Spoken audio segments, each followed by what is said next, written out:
Everyone, good morning. If you're in the Netherlands, good afternoon to those in Vietnam. Welcome to another round of the DBAV COVID-19 Journal. This time co-hosted by a few other European chambers, amongst which the European Chamber of Commerce. It's my pleasure to have two special guests today. I think Gabor is rounding off his last emails and phone calls because he has not yet joined us. So I will have to excuse him for a minute, but Delphine, my counterpart executive director at EuroCham, is with us this afternoon. Hi, Delphine. Hello. How are you doing these days? What are your what is your current state of mind? Oh, well, I'm a positive person, so still positive. Still positive between my bedroom and my living room. Yeah. Working from home. It's not very adventurous, is it? Yeah. So Delphine, today we'll talk about EuroCham. Basic. Look, this is the beauty of working at home, right? She just jumped. Yeah. Usually I can keep her on the floor, but that time I didn't see her coming. Sorry. Right. No worries at all. Yeah, I know what it's like. I have a cat too. Today we are going to discuss two things, mainly from your end. One is EuroCham's CSR campaign.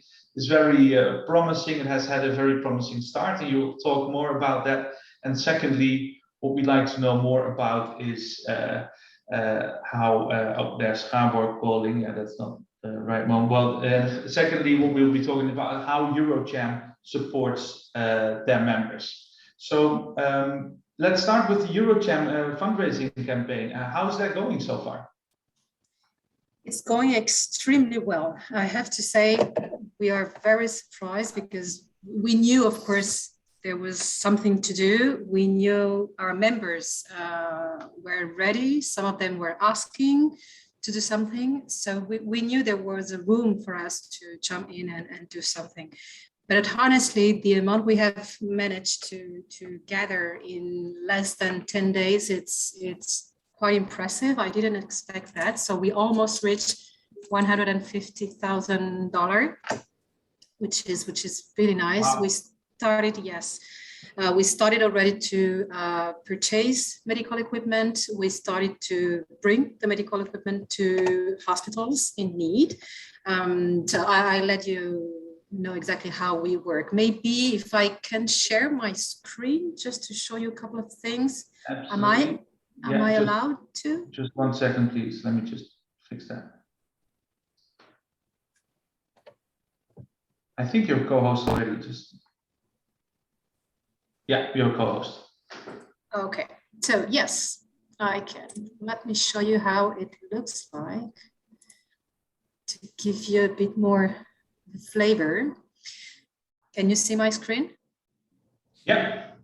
Okay, so this is the dedicated web page we have put together. So you can see all our BAs, business associations, sister associations are here. DBAV, of course, among them. This is the web page, dedicated web page to this fundraising. Everything is here for people interested to support us. QR code, account, bank account details, contact points. You can see here we have two counters. The yellow one, it's the funds collected. Oh, I see there's been an update, right? No. It will be tonight. Hi, Gabor. Hi, that was a technical issue, sorry. You have a different name today, Clemens Levert. Yeah, sorry, I couldn't get in through my own link, so I asked Clemens, can you forward your link? So I'm borrowing his name now. Okay. Welcome, Gabor. Good to have you. Thank you. So I just started with Pretaga in Vietnam. Yeah. It's okay with you, Gabor? Yeah, carry on. Sure. Please. Okay. So I was just explaining that we have the two counters that we are updating almost every day. We try to do that every day. So the yellow counter is the money collected. To be totally transparent, it's also the money promised, because we have big groups that need a couple of days to make all the paperwork, etc. But we trust them, so we put the amount here. If there is anyone that we don't fully trust, we just wait until we have the money. We trust our members, obviously. The blue counter is the amount that we spent already and we donated to hospitals. So of course, there is a discrepancy between the two amounts because it's not a one-day thing. We still need a bit of time to transform the money into concrete medical equipment. Yeah. So on this website, of course, this website, it's meant to be online for just a period of time, okay? We don't plan to run that campaign forever, hopefully. We hope in some time Vietnam doesn't need it anymore. We will update it almost every day about information, pictures, concrete donations. So this is actually what happened yesterday. Hospital in District 5, where we brought donation, ventilator. Well, I have to tell you that it was my first trip outside my beautiful living room in the last weeks. And it was quite a shock because crossing the street in this period of time, it's an adventure, but it's quite emotional as well, because when you know Vietnam since long, you don't imagine an empty city. It's not something that comes to your mind.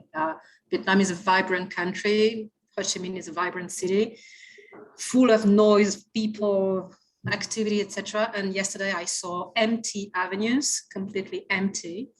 I had to wait almost, not to wait, but I had to stand in front of the hospital because they didn't allow me in.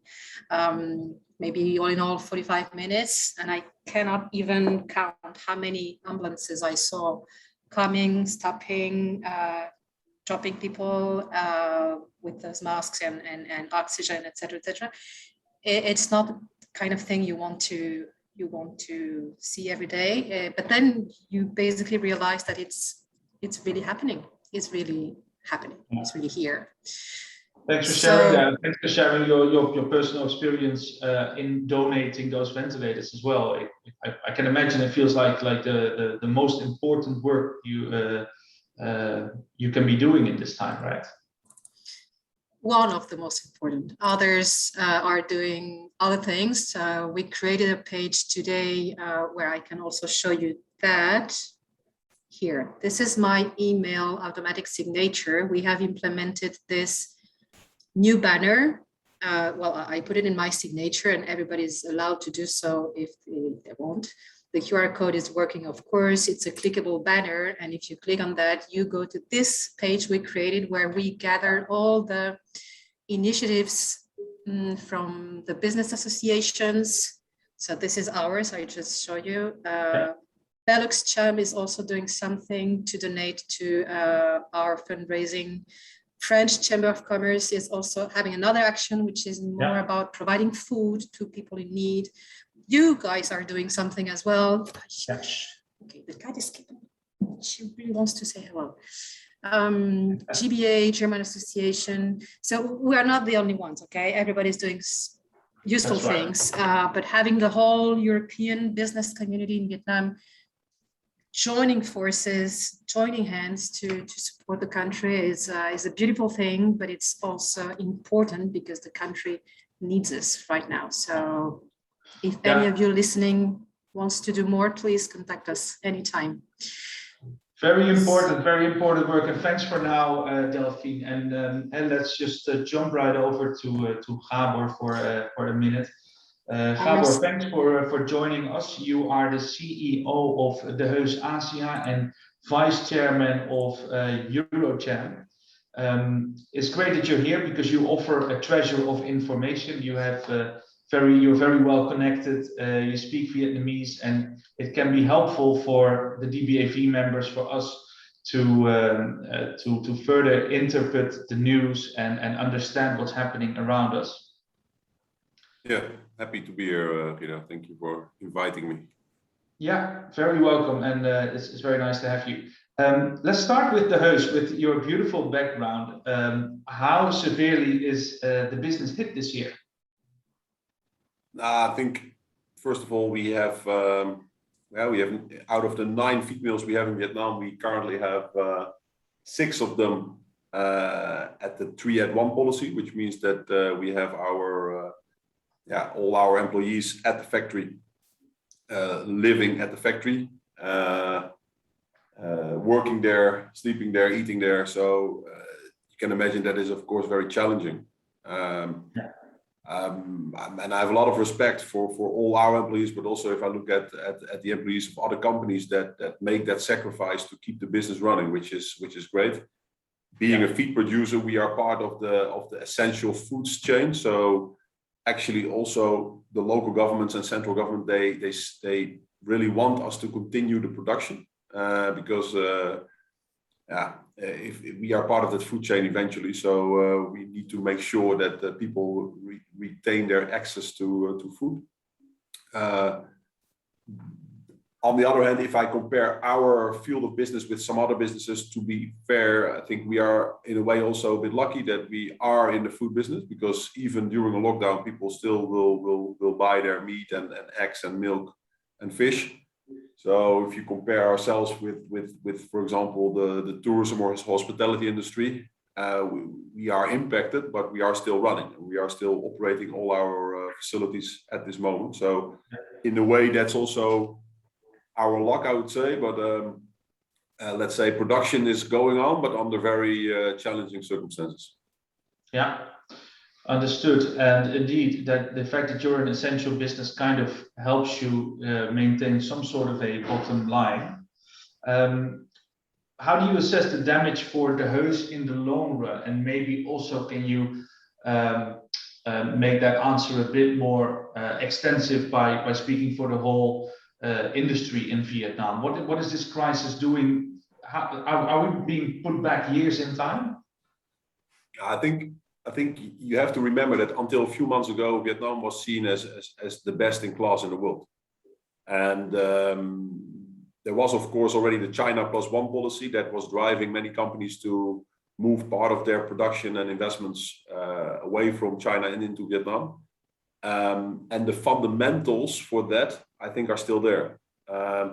But what happened in the last 3-4 months is that Vietnam went in a very short period of time from one of the best in class to one of the worst in a way.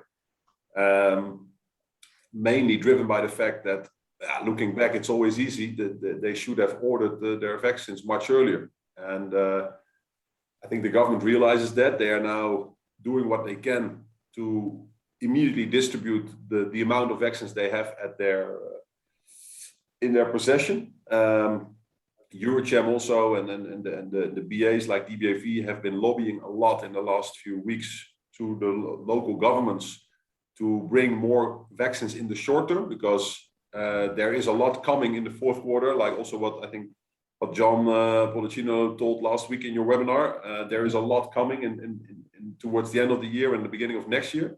But the biggest issue is in the coming weeks. Let's say, how much can Vietnam get in the coming weeks in September, because the faster you can vaccinate the key areas in and around Ho Chi Minh City and other key areas for the economy, the earlier you can also reopen the economy. So our view is that there is a big hit to the economy in 2021. There will be an effect on the let's say the supply chain for a certain period of time, which of course is not good. But the fundamentals for Vietnam to be one of the fastest growing economies going forward, I think when they have the vaccines, they have proven that they can go very fast. There was one day in August where they achieved 1.4 million vaccines in one day. Well, that shows that they can go very fast, and that's why I'm quite optimistic that towards the end of the year, when the majority of the population has been vaccinated, the government will take certain measures to gradually reopen the economy, and then hopefully that should lead to a strong recovery of the economy in 2022. Yeah. Okay, so thanks for explaining that and shining your light on that, Gabor. And we'll speak more about the developments later on in this webinar. First, before we go there, perhaps it's a good idea to speak about what EuroCham does to support their members. And this could also be a moment for Delphine to step in again. So you won't be invited to further color in that story. But what are the things that EuroCham has done or is doing to support their members?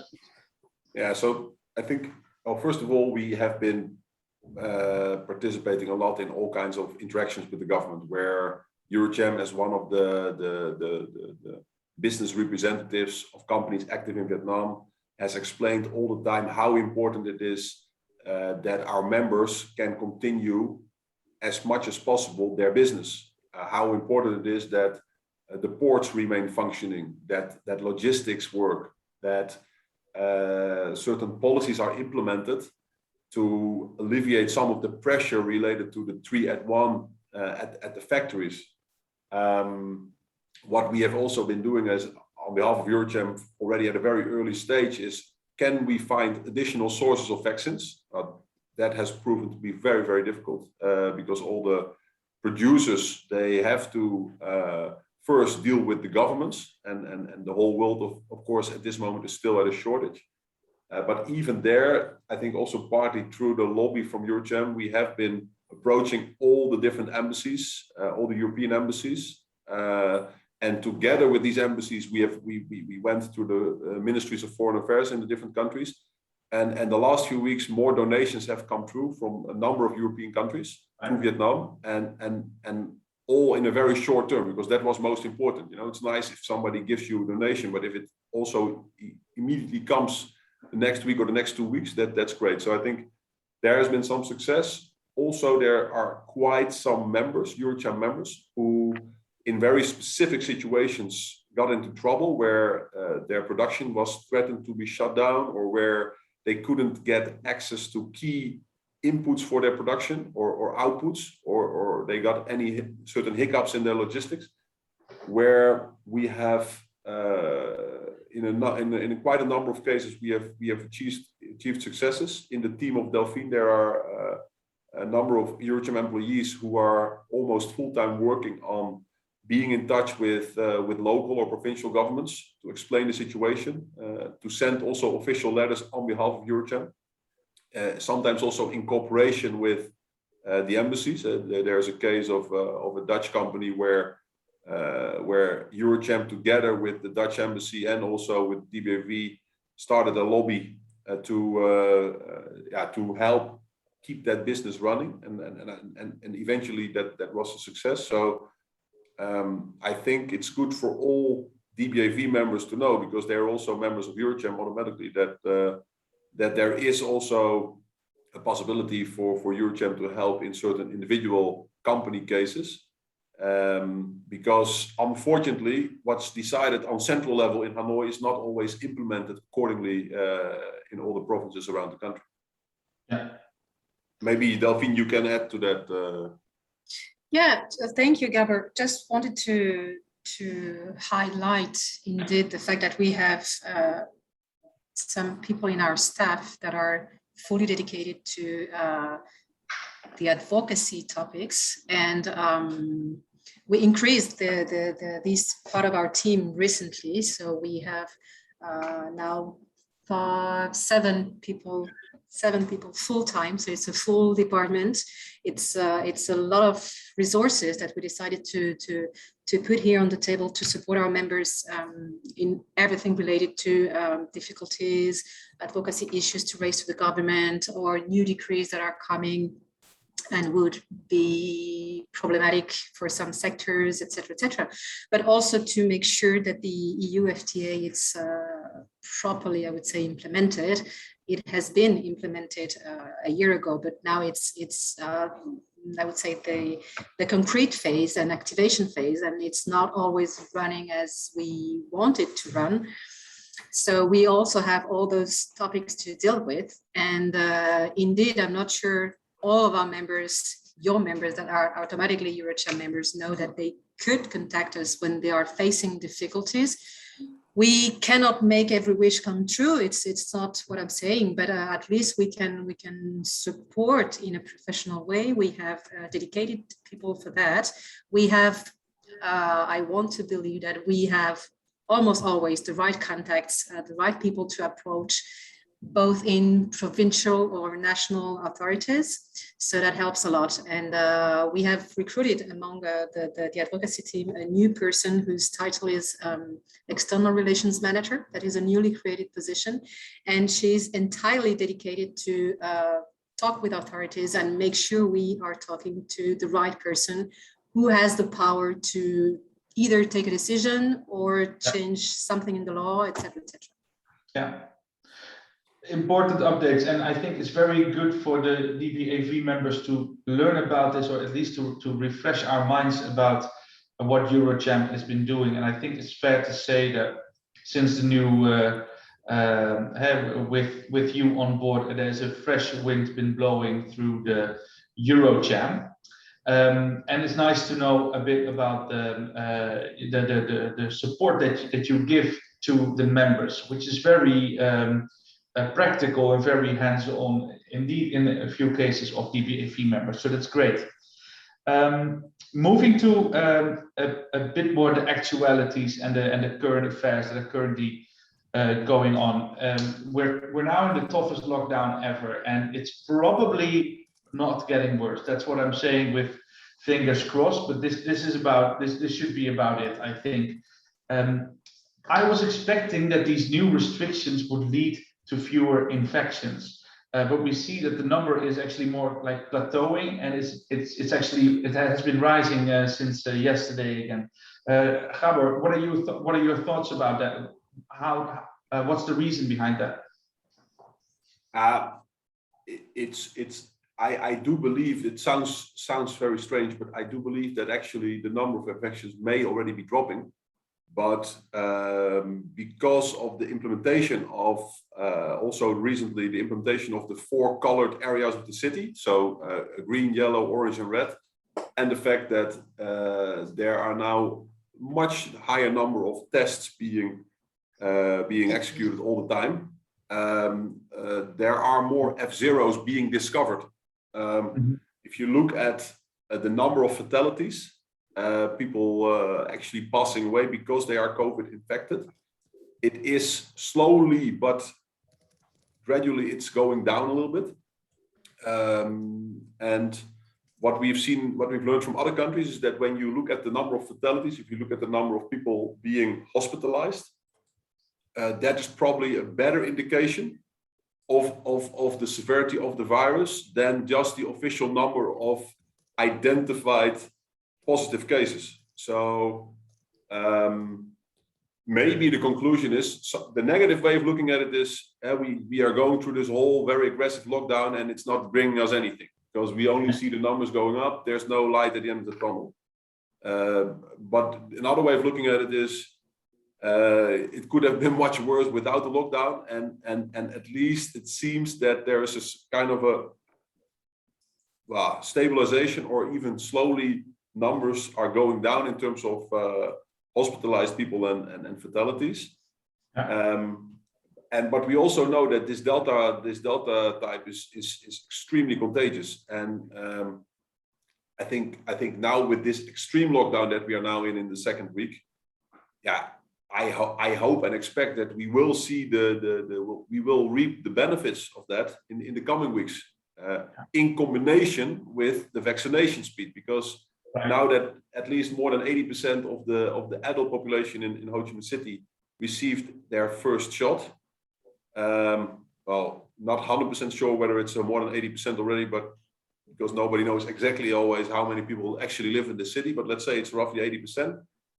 Then normally you should also see that back in the numbers. People even with only one vaccination already have a lower chance of getting the virus, or at least when they get it, they have a much lower chance of ending up in a hospital or even worse.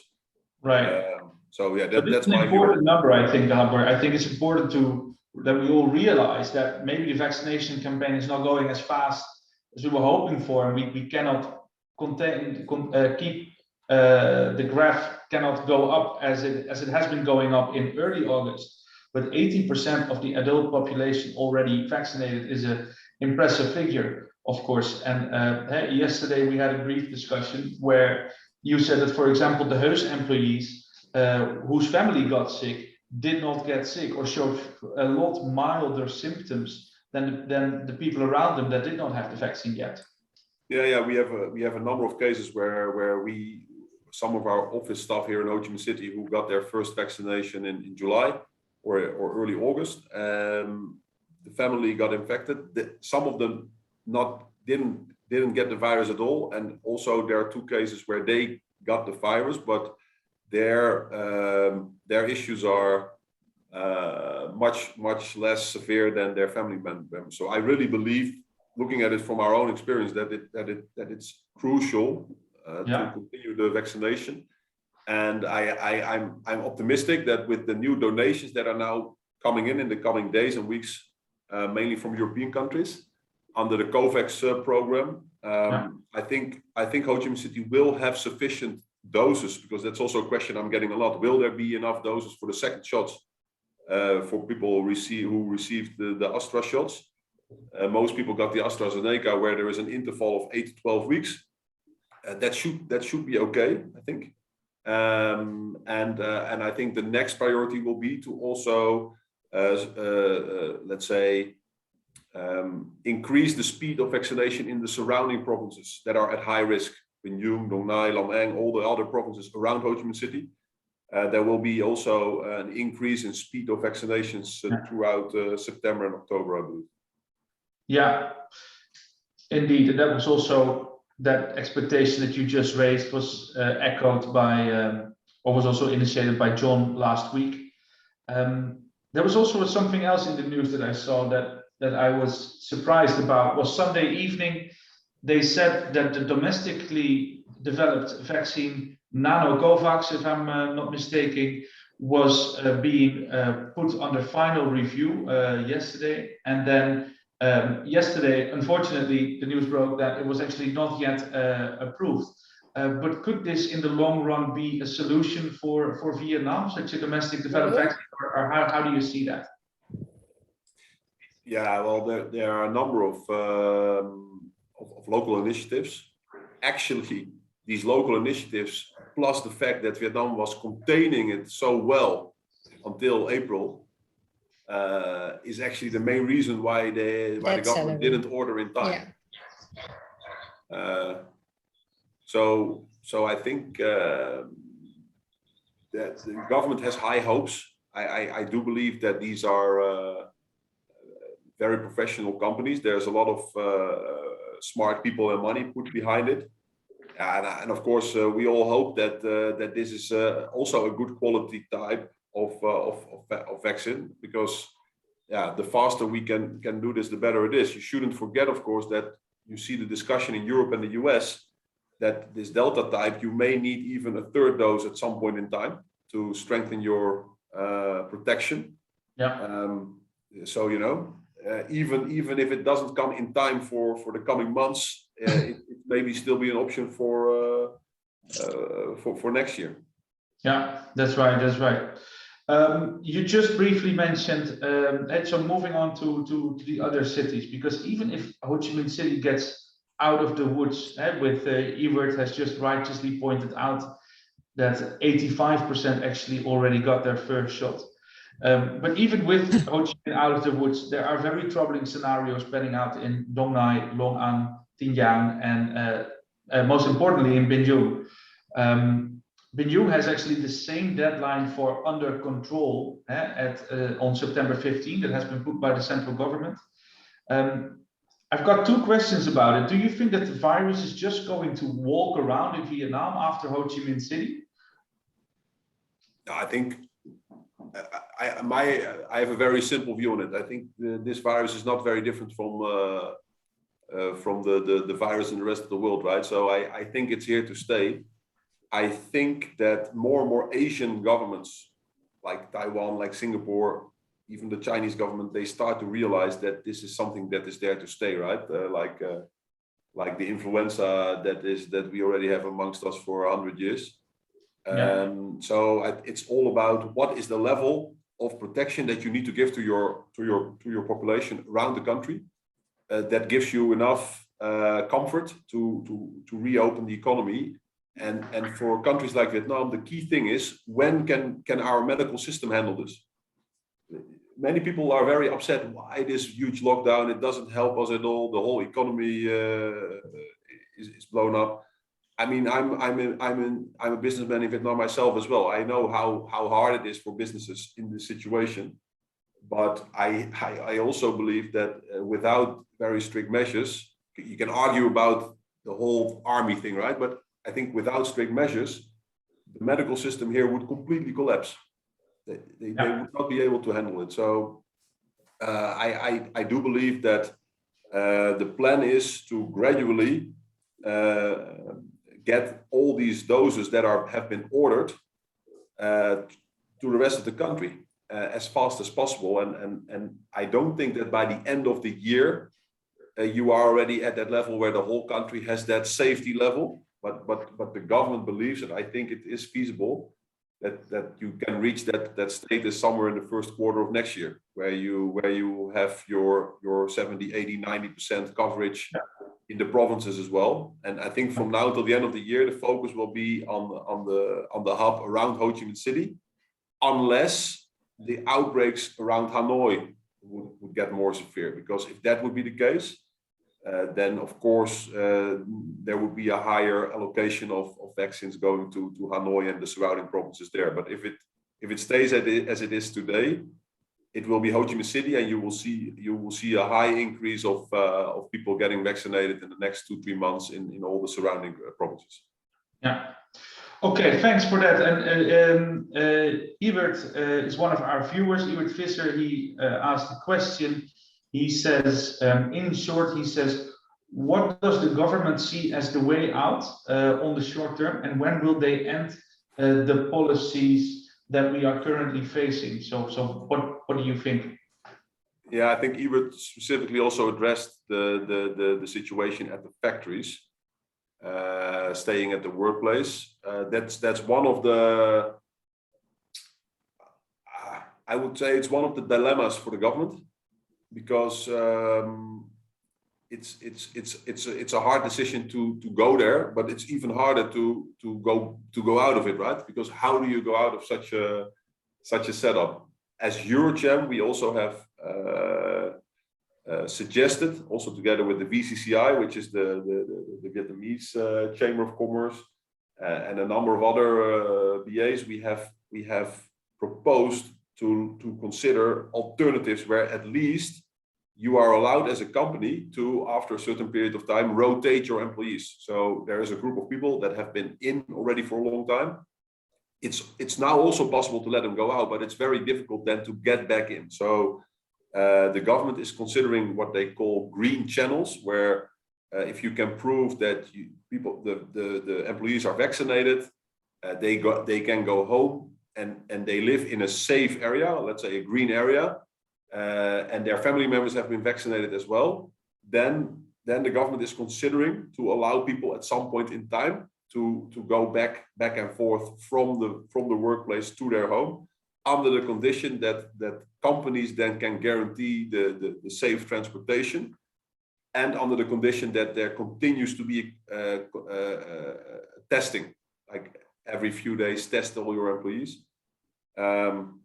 So that is now under review in Hanoi, that proposal, because it's not possible for all companies to do this, right? There are certain companies that simply don't have the space to have all these employees there, and you shouldn't forget that what we said in the beginning, the China +1, the success of Vietnam, it's crucial for the Vietnamese government to remain an interesting investment destination, and it's crucial for the Vietnamese government to also more or less please the big guys who are bringing in a lot of money, the Samsungs, the Nikes, the very big companies that employ hundreds of thousands of people, and they are also putting a lot of pressure on, come on, you have to come with something that works, because this is okay for the short term, but not for the medium and long term. So I do expect in the coming weeks some new policies. Okay, great, fantastic. That's good to know. And maybe this is a question also for Delphine to answer. Are there a lot of European businesses that are currently facing, for example, bankruptcy, or is there enough fat on the bones of European businesses to continue and live through this crisis, Delphine? Do you have vision on that? Not easy, and for sure we don't have figures. We know that a lot of our members are struggling a lot. Some had to reduce human resources, some had to reduce salaries. Very few were able to really continue the business as usual. We all had to face some consequences. What I'm sure it's that the government will not put the country's economy at risk. At a certain point, they know that they need to loosen a bit the current regulations, because otherwise it would have long-term consequences. And this point has been raised already during many high-level meetings with the governments, also with the Prime Minister himself. 2-3 weeks ago, we attended a meeting with the Prime Minister, and that point was risen not only by EuroCham, but other chambers as well, Cham, not to mention them, etc. So it's critical time for sure, but I trust Vietnamese government to take the right decisions. And on the other hand, as Gabor mentioned, the health facilities, hospitals, etc., are not at a point to afford, I would say, a critical health crisis. They need to contain it before it gets to that critical level.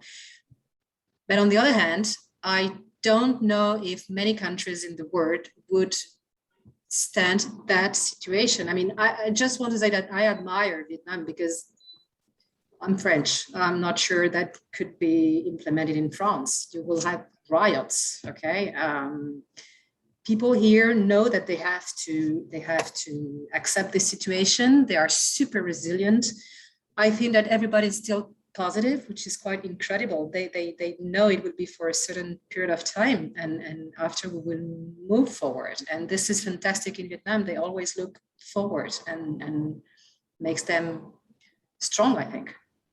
Yeah, it does. And that is a reassuring message that we have such a resilient country that we're part of and that we do business in and live in. There's a question in the crowd. I'm just moving to some crowd questions because I think we've covered the spectrum of this week and the outlook for the coming weeks. Ad Merckx asks that in Holland they're a little bit afraid of the reservoir, he calls it, of the COVID virus in pets, such as dogs or cats.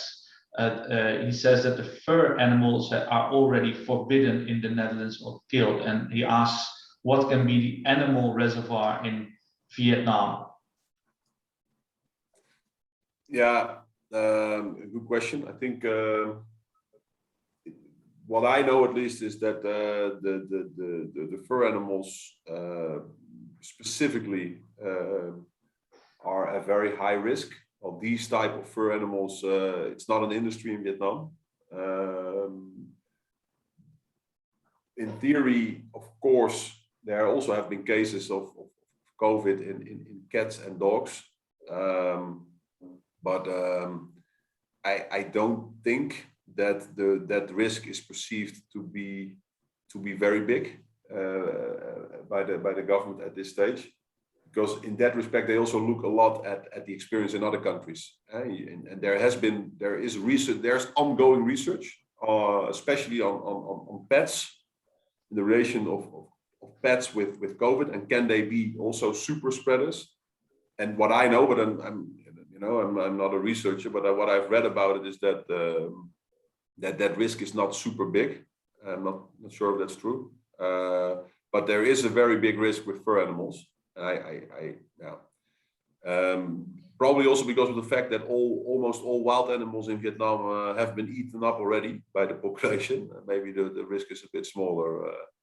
But I saw another question that's also maybe an interesting one to address. The question on the type of vaccines. What is the type of vaccine that Vietnam is going for? That's a very good question. I think one of the advantages of, there are mainly disadvantages of being very late in ordering your vaccines, right? Because Vietnam was simply too late.